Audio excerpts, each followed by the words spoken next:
Yeah. So welcome, everyone. So, yeah, my name's Jodie. For those that missed it, I'm from QuantiMama. My beautiful husband, McGill, is here to give a wonderful share on what it's like being a dad in this kind of experience. And what I'd like to do before we move forward is to firstly acknowledge the traditional owners of the land that we're all gathered on, and just pay respect to their elders past, present and emerging, and thank them for the wisdom that they've bestowed upon this land. Acknowledge the incredible gifts that they have provided to our country, and just really acknowledge that it's very important that we do, because we're very privileged to share this space with them, this incredible country. The other thing I would love to do is we come into this space, and no doubt everyone's had a similar kind of experience to us, just trying to get kids sorted out and you know, get on the computer and do all those sort of things, and perhaps you've had a really busy day.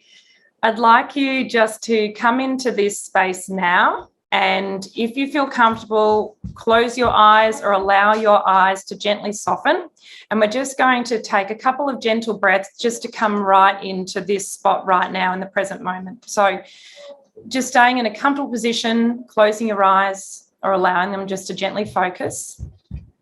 And now just taking note of your breath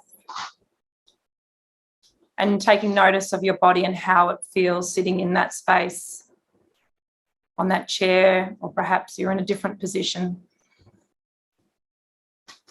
Now, I want you just to breathe in. On your next breath, take a breath in and allow that breath to move around your body, gathering up any tension that you may feel and allowing it to move out of your body as you breathe out. And so just continue doing that as you breathe in, move the breath around your body, gather up any tension, any worries, any concerns, anything that you don't need, and allow it to move out of your body as you breathe out.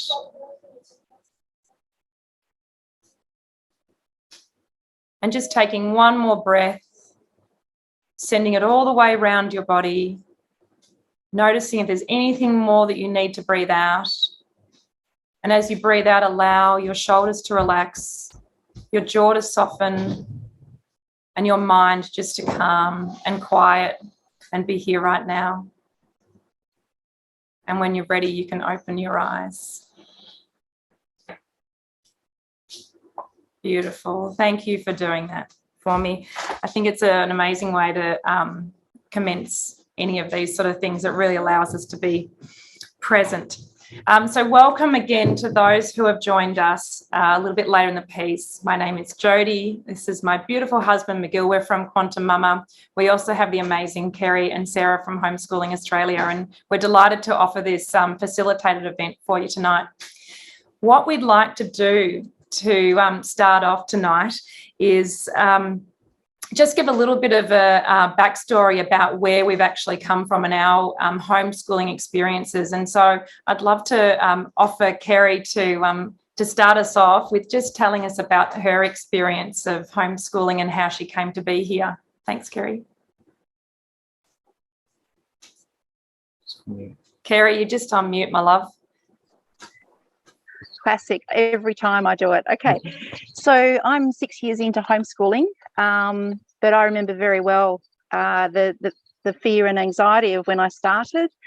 I felt very overwhelmed. I thought, I can't do this. I'm feeling very ill-equipped and was just very uncertain about the whole process. So I can relate to all of you people out here right now who are going through probably a bit of that. My son was autistic, and we tried schooling him through the mainstream systems, both public and private. Both had worked to a point, but ultimately they were disastrous for him. He was a flatline D student. He was hiding under tables and he was struggling.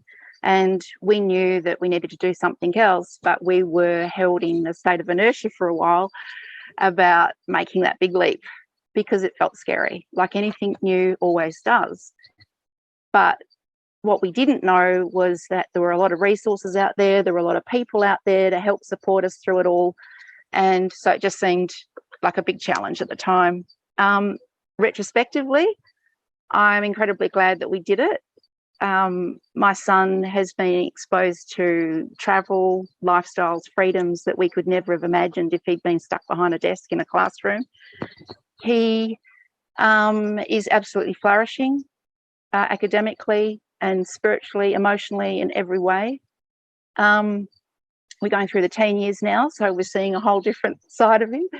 But he is where he probably should have been, I think, but the school simply couldn't offer it to him. So for us, it's been an incredible journey of, learning how to do it all, making mistakes along the way, refining the process, and then changing it up when he changes, which is, part of the thing. It's not one static process at all.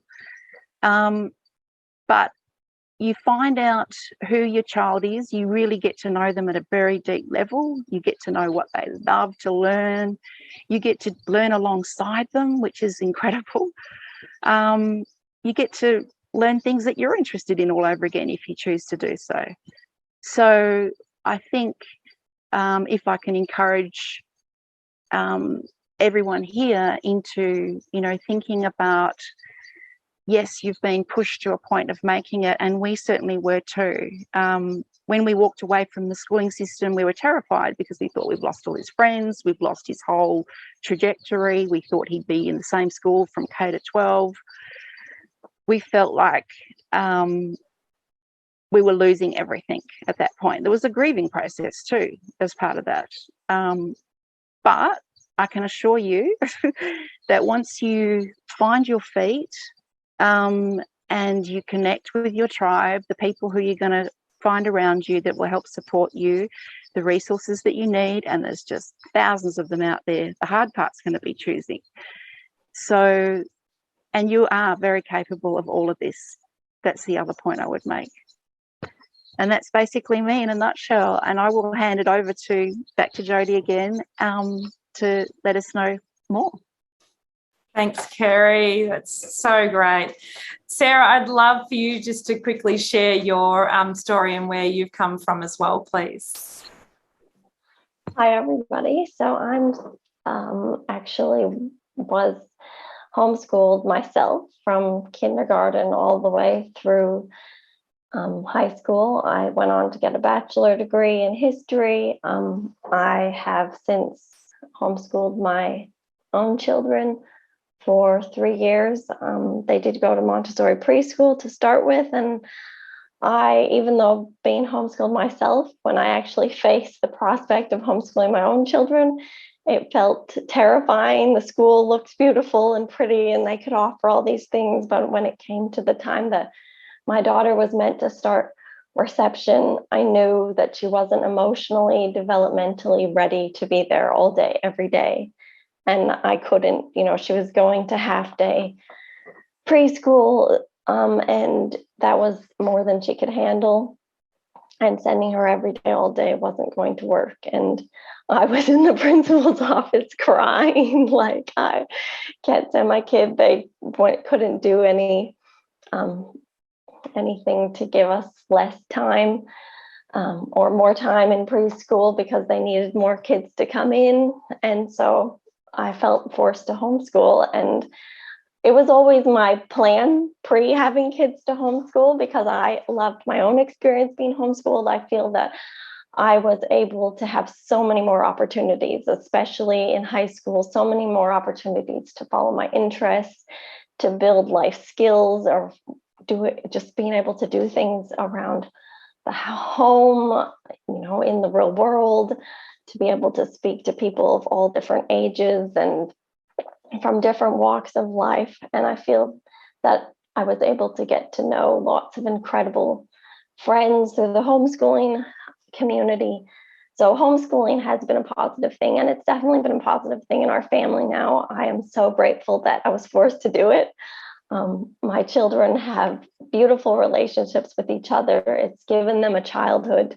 They have time to play and draw and do all the things that they want to do. And we're able to follow the things that they're interested in. And they don't have to fit into this system the way that I guess that we feel like we're supposed to fit into the system. And I'm grateful that they don't have to. So for all of you, you can do it. I know it feels scary. You're taking on the responsibility for your children's education, but I think we all have to face the reality that we still hold that responsibility regardless. Even when we send them to school, we are responsible for our children's education. And when we bring them home, we embrace that responsibility fully. So yeah, I'll pass it back to you, Jody. That's awesome. Thank you, Sarah. I love it. McGill. Well, we're relatively new to the homeschooling post.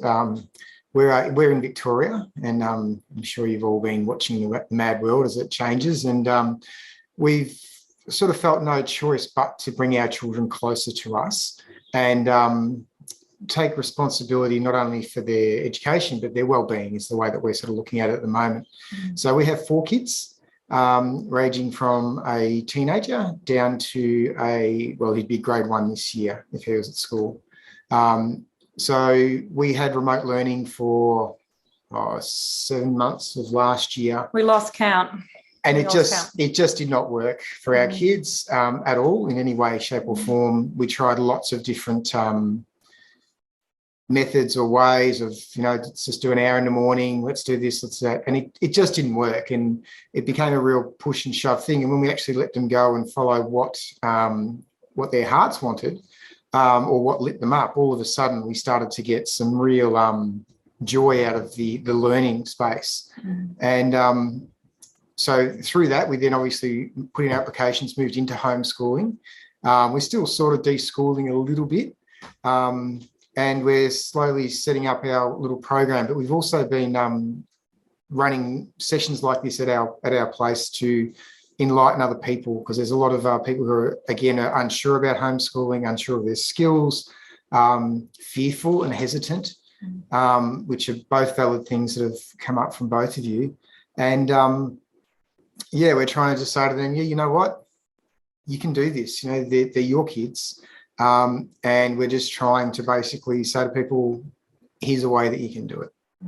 And So I think one of the things that we would love to offer people joining us tonight is that McGill and I sort of feel like we represent the new homeschoolers, and I often refer to us as reluctant homeschoolers because we just would never have done it. I love sending 4 children off to state-funded childcare, as it would be called, instead of having them at home all day where they eat way more than they would at school, right? So there's all these considerations. And I think what happened for us is we were able to really sit in that space of how do we high vibe it? Because it felt low vibe. It felt like it was for us, it wasn't that beautiful, rich, loving decision that really came from, where Kerry and Sarah, I think you guys really came from. We were like, it's a lesser of 2 evils at the moment for us. We felt it really keenly.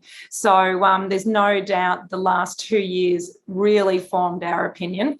And I guess we want to be here to say you can go from the idea of being terrified, like not just reluctant, but terrified of this decision, and you can be somewhere between pleasantly surprised and absolutely thrilled about the fact that it is the best decision ever. So we want to awaken that awareness in you tonight. We're not here to recruit you for homeschooling. We are interested in you finding a way to connect back in with your heart and work out what's right, because at the moment the brain is in overdrive trying to intellectualize everything, and it clouds up everything. We go into the future and we go, what about this? What about that? What about university and your child's 6? I mean, education is going to change most certainly in the next 12 to 14 years. So to worry about our 6-year-olds is actually wasted energy. So with that in mind, I would love for you all at home to grab a piece of paper and a pen. I have a little exercise for you to do. So this is what I'm saying. Tonight, we are not about just providing information. We're interested in facilitating and expansion in terms of how you feel. So if you wouldn't mind grabbing a piece of paper and a pen, and what I'd like for you to do is I want you to write down 6 reasons to not homeschool. 6 reasons to not homeschool. So don't censor yourself. This is your information. Just go ahead and write them down for yourself. All right. So if we're all feeling like we've got that, and usually, certainly for me, the first time I did this exercise, it wasn't a stretch to get to 6. Like, I could have kept going to about 60. So that gives you an appreciation of where McGill and I have come from in this process. What I'd love for you to do now is to have a look at that list, those 6 things, reasons why you wouldn't choose to homeschool. And I want you to pick out the big one. It may be the first one you wrote down, or it actually might be buried within your list, but have a look at your big, juicy one that really, you know, you have a real body reaction to of, oh, yes, that's the reason. That's the reason why I'm resistant to this.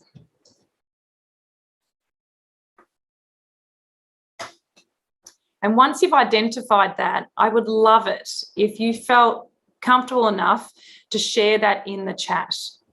And the reason why I say that is that there's a richness in seeing those hesitancies within our group, because we suddenly realised that while we were feeling like a silo and it was just us having this huge resistance to actually doing this, in fact, it's shared by a lot of other people.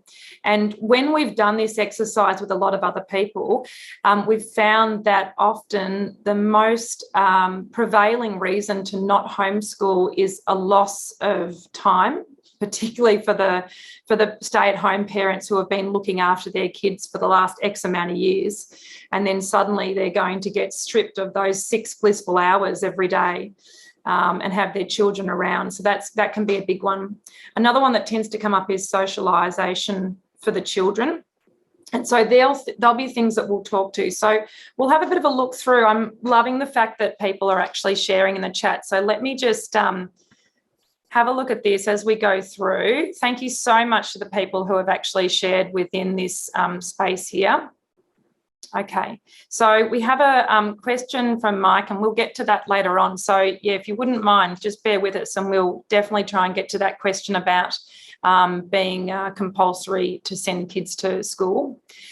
We have that there's a query about ex-spouses and resistance. And again, that's something that really comes up for people who are in relationships that have obviously changed into being 2 separate households. So that's definitely one. Cost of tutoring, it's really interesting. Variety of technology and resources that I won't have time for myself. I hear you, sister. Children remaining strong academically, can understand that. Time constraints and added pressure on other aspects of family and commitment. Yes, absolutely. Social interaction with your kids and their peers. Absolutely. Son being with you all day and no break. I hear you. Main ones are socialisation, fear of judgment, and how to manage with 2 kids and a baby. Yes, that is big. Kids listening more to the teacher than parents. Absolutely. Kids that might turn out different to everyone else. In some ways, we might hope so. Not able to educate them properly, and that freedom of time. I'm loving these. Thank you so much for sharing them. Not educated in area and don't know what areas the child needs to be encouraged in. Concerns about tertiary education and job prospects. Yes, absolutely. Concerns about running a business from home and how to manage with the children at home. Yes, absolutely. Thank you so much. McGill's squeezing my knee, which usually means he wants to get in. So I was going to suggest maybe we pick a few of these and break them down and talk about them and just give ways that we would see around it. So I might kick it off with the first one, if that's okay. Please. So one of the biggest things that came up for us, and Jodie mentioned before, was the time for self. So for kids, it's busy, and basically you get them out the door, they're at school, and you've got, 5.5 hours where you can, do something for yourself, which generally ended up being shopping or cleaning or getting ready for the onslaught when they arrived at home. So what we're working on is putting in place a rhythm for us with our kids, and it's sort of based a little bit more in the Steiner or the emotions-based learning, where the first part of the day is based around active learning or really intellectualized sort of stuff, and then that might last for a short period of time. It might be 20 minutes with our 6-year-old. It might be a little bit longer with the older kids, and then that sort of moves into a bit of their own time. So that's where they might, after we sort of spend a bit of time together, they might go off and have some active reading or some active following their own interests that we would facilitate. And then quite often, as the day moves on, we then move into an afternoon rhythm where we get out and about. So we go and move that energy. So there's no real formal teaching in the afternoon. It's more, okay, let's go down the park and play. Let's go and explore somewhere. And so we then get out, and that's part of our rhythm. And in that rhythm, we can also say to our children, no, this is my time within the rhythm. And they're getting better at understanding that and respecting that. And so when we say this is our time, yeah. One of the things I think, being newbie homeschooling parents, we're on the fast train to working out what works, because we're not here by choice in that way. So one of the things we're really inspired about was hearing from Lauren Hickey from Heart-Centered Learning. And she has this beautiful suggestion of a rhythm. And I love the idea of rhythms because they're much nicer than routines. And it's about having thinking time in the morning, then heart-based activity, which might be sort of a creative pursuit, whether that's doing some drama or some drawing or some writing, whatever lights the kids up. And then we do adventure and activity in the afternoon. And a lot of the time that's actually led by the kids. So they'll actually go and, build a cubby outside with sticks and get creative and those sort of things. And one of the other things that we have very consciously done, again, because of how we want to do this, is we have not bought into any programs at this stage. In fact, we are having what we would refer to as a circuit breaker. We are actively de-schooling the kids because we don't want to do school as it was in the classroom. I have huge concerns about that being the reality for the kids, and us saying you're going to stay home and homeschool now, but we're going to do more of the same but in the home. I think that'd be very confusing for them. And I suspect that for lots of people that have done remote work in the last 2 years, they haven't always loved that blurring of the lines between work and home. And I wonder if that's what sometimes it might feel like for kids who don't get to just have a clean break and start afresh. So we're very much in this extended school holiday phase where we're starting with basics. And this is some of the wonderful nuggets that we're finding with our kids is we have handed over home duties to them. So they are cooking independently for the family, which is amazing because it used to be me and McGill to some extent. Our eldest has taken on all of the washing for 6 people, and that's not just hanging out the odd bit of washing. That's like the whole time coordination management. They're looking after the lawn mowing, the animals, everything. And so when we start zooming out of what's possible for learning, it actually, everything is learning. And so that's what's extraordinary. So that when their learning is happening all the way through the day, they don't want to do it intensely with you because they need time to consolidate what they're actually experiencing, and they need downtime.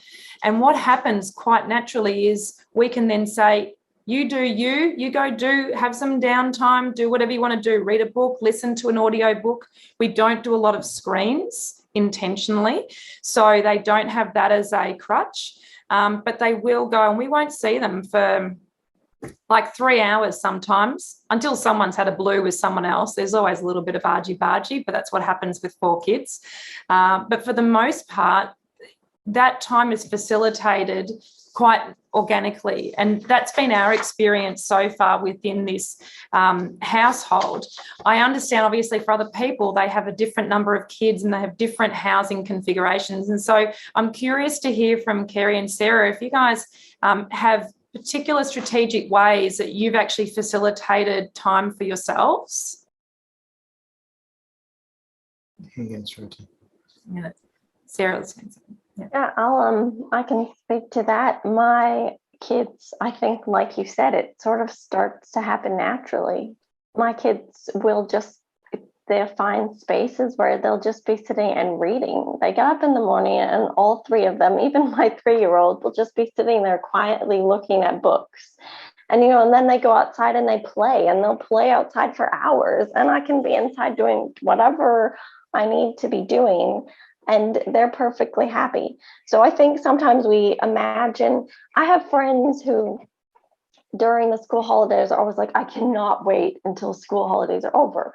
But literally the entire school holidays, they entertain their kids 24/7, right? And I'm like, but that's not what it's like. My kids they're playing, they're doing things by themselves, and they're happy.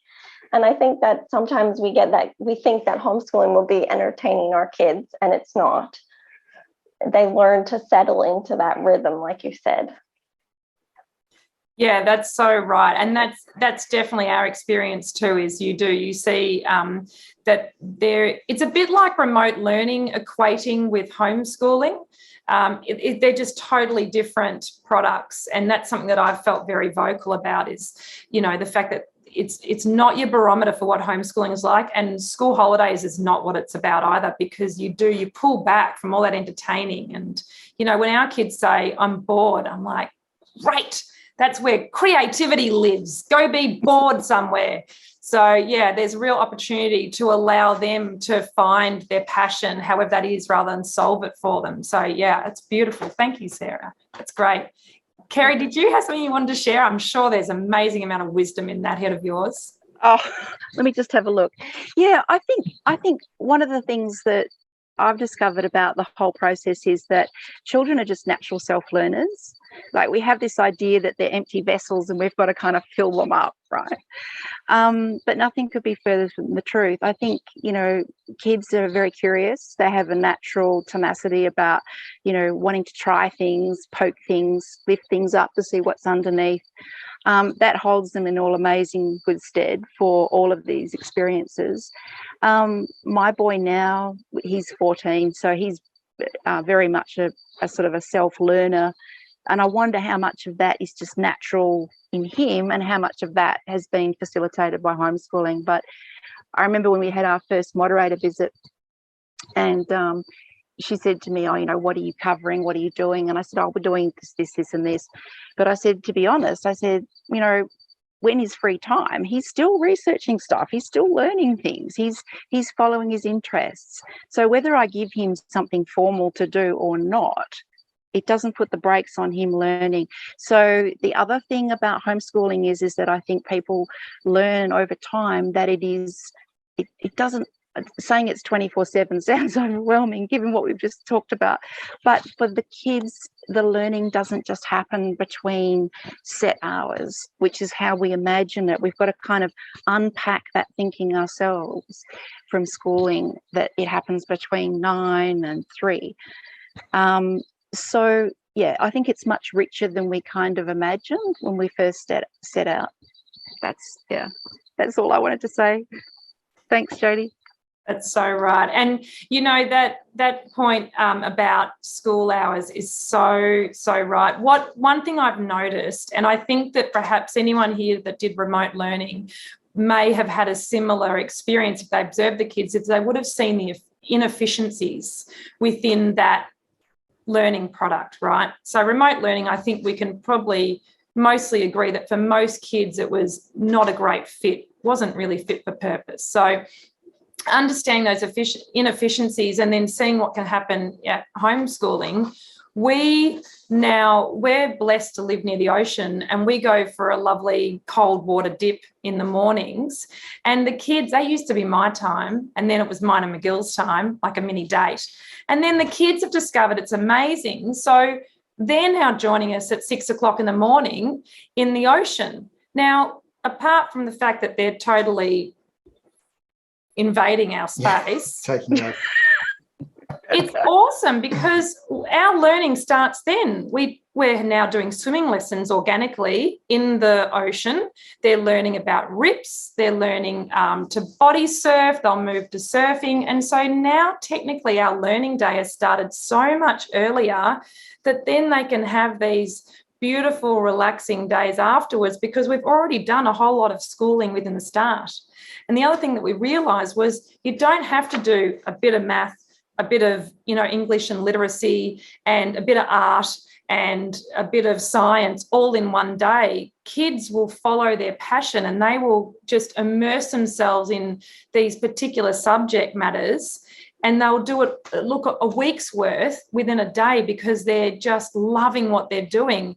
We don't need to compartmentalise and bite-size their learning. They will actually accelerate through various subject matters depending on what lights them up. And that's where we feel a real passion about this child-led or child-driven education, where they really express the parents what they want to learn, and the parents become facilitators about that. It really lights us up fulfilling that role for the kids. It actually makes the whole experience really fun, and you learn along the way. Yeah. Yeah. You want to say something? I was just going to keep us going. Miguel's got another one. we could talk to so many of them, but I want to move through a few. And one of the comments I've just seen is this wonderful thing that remote learning does not equal homeschool. And that is something that is vitally important to all of you that have got hesitation because of what the product you saw. So that's a very insightful comment, and I just wanted to highlight that. Coming back to some of the other big juicies that kept coming through, there's a few I'm going to bundle together here, but there was quite a bit of concern on being adequate to teach your children, finding a curriculum to teach your children, preparing them for further education, and moving them into effectively, because we're taking them out of the mainstream by homeschooling them. And then at some point in time, if they want to lead back in, or they want a VCE qualification or a year 11, 12 qualification or a tertiary education, they need to move back in. And being able to prepare your children for that. Very briefly, when we first started researching this, before we actually pulled the trigger, we had a number of homeschoolers in our local area come and talk to us who had older kids. And they explained to us, so one in particular stood out where she was extremely academic and taught her children Latin to start with. And then which we're not doing, by the way. We're not inspired to teach our kids Latin, but we took our hat off to her. Amazing. But when her child was ready to head towards university, and she sort of knocked on the university door, and they said, "Oh, well, what can you do?" And she said, "Well, I know Latin." So they sat her down with a Latin professor, and she almost outdid him with her knowledge. And so they brought her in, and she's now studying languages. I mean, that's one sort of success story. Another one was a beautiful family who we met, their daughter's now 20, who decided that she liked Japanese from a very young age. So she basically taught herself fluent Japanese, and went to one of the better local high schools, I guess, at year 11, wanting to get back in so she could get her VCE qualification and open her options up. And when she explained to them that she knew fluent Japanese, they initially didn't believe her. And they got her to demonstrate, and they basically took her purely and simply solely based on her ability to speak, write and read Japanese, and put her straight into their, they had a competition going. So with relation to trying to prepare our children for the next stage, if your kids are young, we're really just looking at creating the beautiful thing that Kerry spoke about children that are driven and independent learners. And they will, as they find the things that light them up, they will follow those things. There are lots of curriculums out there that you can purchase. There are lots of tutors out there that you can use, depending on where you want your children to go. And they're things that you would need to research yourself.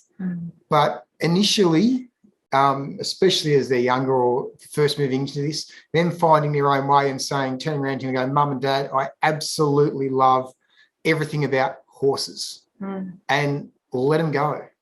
And then maybe look for that extra assistance that they might need for that particular topic. And then through that topic of horses, you can expand that into the reading and the writing and the maths that are considered, I guess, more mainstream, but extremely valuable life skills. I feel that one of the things that we're experiencing right now, there's a lot of talk about getting back to normal, and I have a sneaking suspicion there is no return to normal. So I'm really interested to see where our society is going to go, because it feels very much like we've changed train tracks and we're heading to a different destination. And so with that in mind, I feel really keenly about having a very expansive experience for our kids where they become really open-minded, they become critical thinkers, they become really enlivened with their imagination, so that they will be the architects as we move into these newer societies. There's a sneaking suspicion that, you know, the education system is going to get dismantled because it hasn't really been fit for purpose for the true customers, which are the children, right? It's been set up essentially for bureaucracy and quantitative and qualitative analysis, you know, through testing and so forth, but does it necessarily create balanced, wonderful human beings? I'm not sure. There's good wellbeing programs out there, but in comparison to what can happen when humans follow stuff that their heart just takes them to. And I think there's a richness. If we can pause for a moment and just think about something that we've learnt that we absolutely loved and what that felt like, and imagine what it would be like for our kids having that on a regular basis, and thinking about the fact of whatever subject you might have learnt, it may have actually covered a whole lot of the curriculum, perhaps not in the traditional sense, but let's start opening up our mind to the possibility that, in fact, we're going to cover so much within, you know, a love of cooking or a love of gardening, or, you know, you've got all sorts of things covered by the traditional curriculum that are actually following those passion projects, and you can facilitate that with your kids. And there's some real golden opportunities, if nothing else, of getting your kids cooking on a regular basis so we all get a break. How amazing is that? Have a cup of tea instead of make the family dinner. I mean, that's winning at life as far as I'm concerned anyway. So having to think about this sort of stuff is a wonderful opportunity once we get beyond the potential stress of taking on the responsibility. And something that McGill and I feel really passionate about, and this is it fits into a bigger course that we have been running, which is about talking to our kids about them actually creating their curriculum and not knowing everything, but choosing something. So when we actually put in the application for our kids, because we went through the registration process in Victoria, we asked our kids, what do you want to do? What do you want to learn? And so one kid's crazy about crystals. So he wants to do, you know, essentially YouTube tutorials on different crystals. Another kid's crazy about cooking. So she's creating this whole cooking channel with whole foods for kids to teach them how to cook whole foods for their families. And the bigger kid wants to do discos for kids' parties. So he's teaching himself lighting deck and sound mixing equipment and DJ equipment. And it's all self-led. It's extraordinary what's out there. And you can do it on a budget if you want to. So there's real potential there to actually start thinking outside the box of what education can look like. So there's a real richness within that. Did you have any others you wanted to answer? I just might throw that one over to Kerry or Sarah. Yeah, absolutely. Kerry or Sarah, what wisdom download have you got with respect to that, about being the academic and so forth? Yeah, I think basically it's about, you know, someone once explained to me that, you know, art is as much about seeing as it is about a technical skill, right? And we all think, oh, I'm either a born artist or I'm useless at it. We kind of put ourselves into these camps. But art for example, is often as much about seeing things. And I think learning, when we sit there as facilitators and parents, we see all the different aspects to what they learn. So, for example, I'll just give you one random one out there. My boy, when he came out of school, didn't understand fractions. He had all these really awful, confused ideas about what they were. And he hated maths. He had these big blocks. I hate maths. I don't want to do fractions. So the challenge was, how do you work with that? So we decided we'd do pizza fractions. Okay, we could eat our education. We made it fun, and we made it enjoyable, and we made it visual and tangible for him so that he could break it down. So what did we learn? We learned obviously the obvious things like, how to do fractions, and just in a very simplistic sense. But we also cooked the pizza first. We learned about temperatures. We learned about volume. We learned about measurement. We learned about chemistry. We talked about all these things as we went along and actually did it. So the whole process becomes a very organic learning. So if you were going to put that back to, oh, look, what have I covered in this particular class to explain it to NISA, you can actually draw out of those particular learning experiences a lot of content. But it is about learning to see that, because initially we just think, it's the empty vessel model again. I've got to teach them maths, I've got to teach them science, I've got to teach them English. And there may be some degree of that, but just also perhaps really recognize and just switch your eyes and ears on to all the different aspects that kids learn without you even having to do much at all.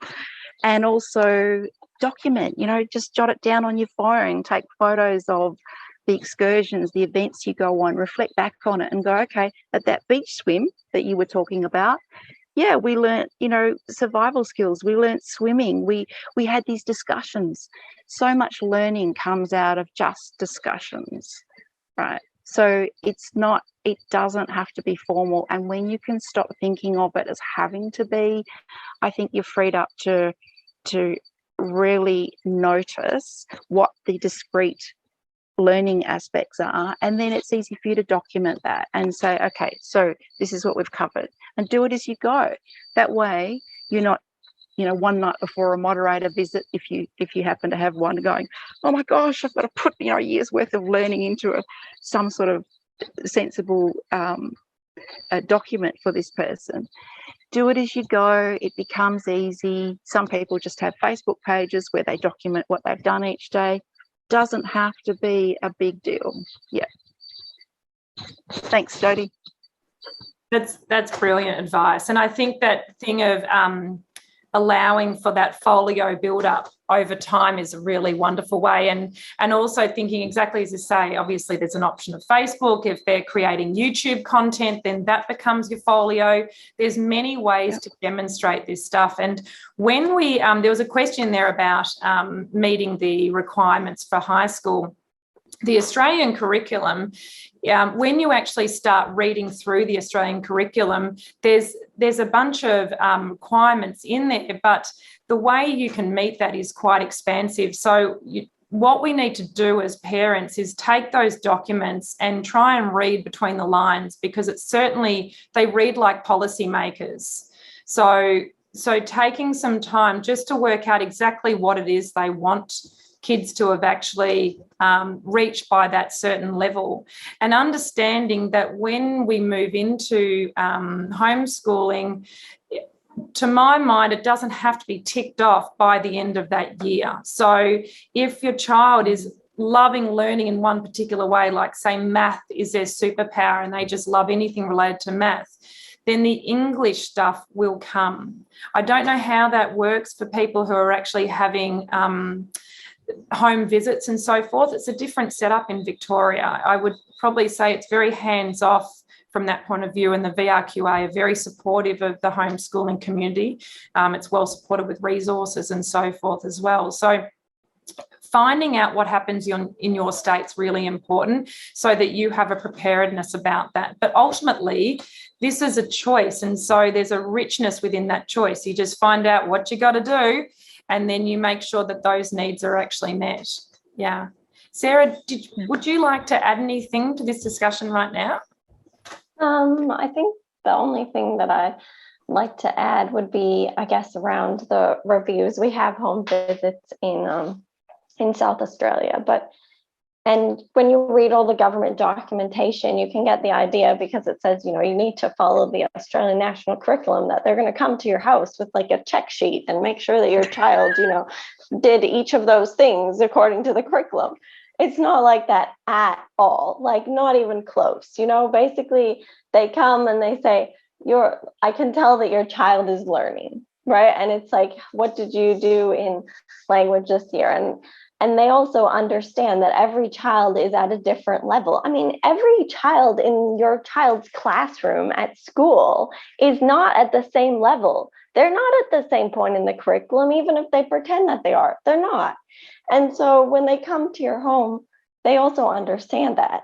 Like, they don't expect every child to be like these cookie cutters that are, they don't come with the checklist. It's okay. You'll be able to put on your sheet that the cooking that you did, that goes in technology, that goes in math, that goes in all the different areas of the curriculum. And they're actually, at least in South Australia, the home education department, they're happy with that. They are actually looking for those extra things more than the book work. Yeah, absolutely. And that's such a reassuring thing, because when you read it on the website, they read heavy. And I suspect, and I went through the same thing, writing out the applications is the most stressful part of the entire thing of, what if they don't approve me? Like this feeling of inadequacy, and you suddenly realise it's all not a big deal. It's actually pretty straightforward. And once you're into it, it's you're well supported and there's flexibility. Can I tell the story that I had a friend who, she actually didn't get her application wasn't approved, but then they came to her house and helped her fill out the form so that it was. So it wasn't even an issue. Yeah, absolutely. And that we have to be gentle with ourselves, because we've had 2 years of almost adversarial training where we're pitted against different people, and we forget we're actually all one community. No matter what, everyone is human. And so we belong to that one race. And so within that humanity, people want to see other people succeed. So if we can take that feeling into this experience, I suspect you'll have an experience of being really well supported. So there was a question I really wanted to get back to, and I'd love if Kerry or Sarah, you would love to talk to this one. So about it being compulsory by law to send your kids to school, I imagine that's not the case. It's not lawful to force your child to school at this stage. We have provisions to allow for homeschooling. Kerry or Sarah, do you have a... So just with that, we're in Victoria. Yes. You really either need to be enrolled into a school, or you need to be enrolled as being an active homeschooler. And being an active homeschooler, or being approved for that, satisfies the requirement for us here. So just from a Victorian point of view, and over to you guys. Yeah, I'll just say that it is a legal requirement that you are either registered to homeschool, or that you are actually at a school. Okay. However, having said that, not everyone registers. Okay, there's a very large component of kids that never actually go through the school system, so they don't need to kind of do that. And a lot of parents feel, why should I have to? But, it is also, I guess, everyone's individual choice as to how they feel around that. But yeah, just to be clear, it is, technically what you are meant to do. Obviously, people don't want to be told what to do right now. I think we've all had a bit of gutful of that. So there's probably going to be a higher proportion of people who won't. And I think at the moment the homeschooling registration system is absolutely overloaded. I've spoken to people in Western Australia, where we're originally from. A lady rang me at 6:30 at night. Oh, they can't cope with the influx. And in Queensland, where we are now, we have to register. Well, we'll get around to it next week. But they said, yeah, they're absolutely deluged. She basically said, it's going to take weeks for us to get back to you. And I said, not a problem. That's okay. Yeah. And yes, on a t-shirt. What's that? Been there, done that, got the T-shirt, right? Yeah. They're like, Yeah. it's okay, he's in good hands. Exactly. Yep. Yeah. And so there's something glorious about that, because if you worry about socialization, think of all the new homeschoolers that are moving into this. I mean, there'll be people everywhere that will have opportunities to connect with. And that's something that I've heard before, is that when you want to socialize in a homeschool environment, it actually becomes a point where you need to be discerning, because there's so many options out there. You know, once you tap into that community, there's such a beautiful, rich, diverse range of people out there that you can actually have something on every single day. So you start realizing that time as a family unit is so important as well. And I think that's what we get out of our kids. We had a friend of ours, because we went through this homeschooling discovery with a group of local parents down here in the Bellarine. And he's made the most beautiful observation. I keep quoting it. He said, with traditional school, you get the worst of your kids, because they've been at school, they've been on their best behaviour, and they're just ready to let go when they get home. He said, with homeschooling, you get the best and the worst of your kids.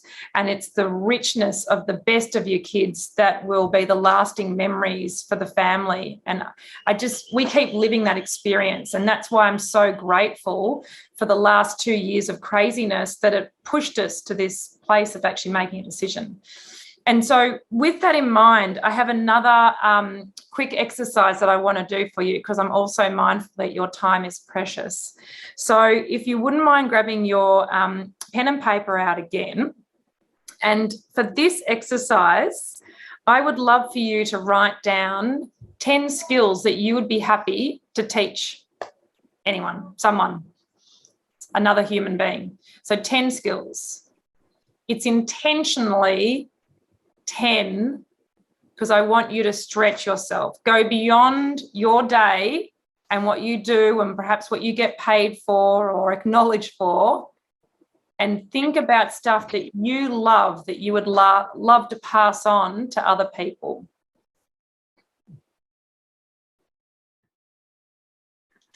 Okay, so as you have hopefully filled out that list, because you're all such magical, talented people, choose one that you would just love to and just whack it in the chat. Show people one of your superpowers that you have. And let's all enjoy seeing in our chat all the different skills that sit within this group of people. The reason why I bring this to your attention is, as your community develops, and that's really where it's at, right? Being a homeschooling parent, you want to have a community around you, but you will bring those people to you. Look at all those things coming up in the chat. Go. What an awesome group of people you are. As your community grows, when you start looking at the breadth and depth of all of those skills, and that's one skill out of 10, right? It's 10% of your list. You suddenly start realizing how manageable this is. And so some of the things that we've done through She and Need is that we have built communities based on people who are willing to come in and volunteer their time with our kids, which is amazing. So it doesn't have to be something where money exchanges hands. It's just people who have time, that gift their time, love hanging out with kids and want to do that stuff with them. So suddenly there's a texture to the kids' day where they get different faces in there and so forth. So there's an exposure to that. There's also something else that we've created is we're doing kid swaps, like not we have someone else's kids and we give them our kids. I mean, literally we give them all our kids, and then on a different day we take their kids. And so the kids are having play dates and learning together, but the parents then get a day free to actually get some things done and have a little bit of breathing space and maybe a long bath and a hot cup of tea and all the things that never happen with young kids.